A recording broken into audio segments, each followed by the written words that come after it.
Est-ce que les agents de la collectivité du Grand Avignon sont d'accord pour reprendre le travail? Oui.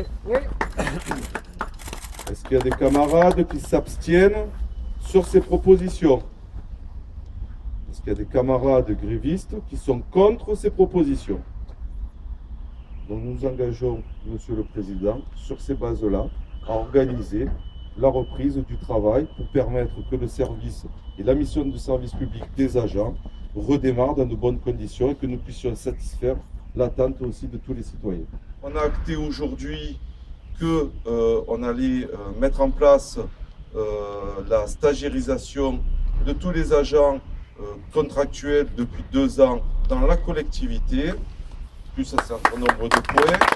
Et je tiens à préciser clairement qu'aujourd'hui nous suspendons le mouvement de grève, mais que nous restons attachés et que nous avancerons sur ces questions fermes de revalorisation salariale. Nous ne partons pas d'une page blanche. Et vous-même, au sein des agents de la collecte, vous le savez, vous venez de collectivités différentes, certains d'Avignon, d'autres de Morières, avec des avantages qui ne sont pas les mêmes, etc.